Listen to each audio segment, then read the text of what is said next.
When Dad was diagnosed with Alzheimer's, didn't quite believe it, denied it. My parents were snowbirds. The last couple of years, they had gone to Bandera, Texas. When I went down to visit them over the holiday, it was dramatically different. This was not my father anymore.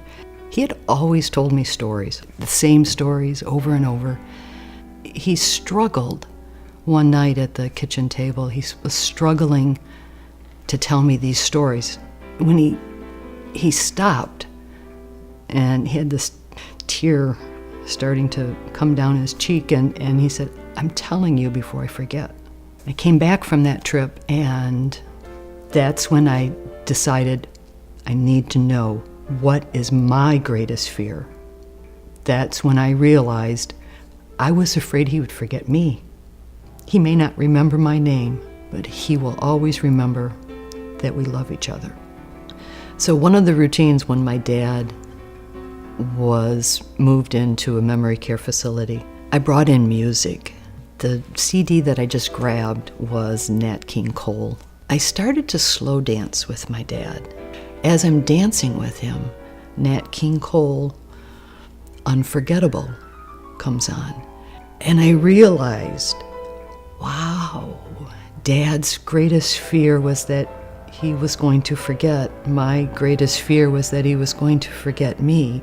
And then this song comes on while I'm dancing with him, and so I started singing into his ear. Unforgettable. That's what you are. Unforgettable. Oh, near or far. That's what, darling, it's incredible. That's someone so unforgettable.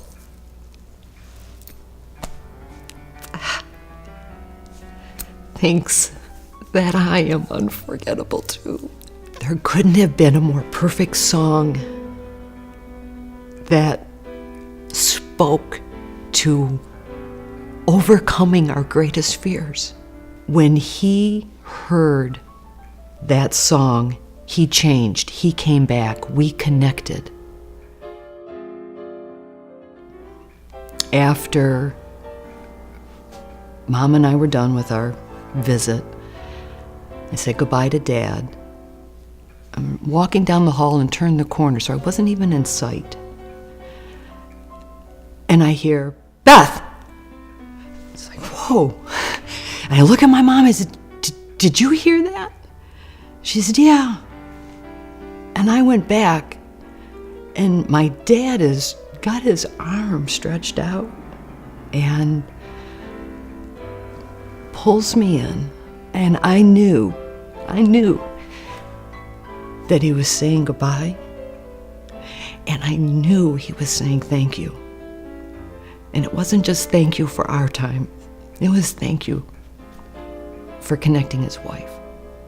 When I changed the focus with my dad, I decided that I was going to relate to my father, not his disease.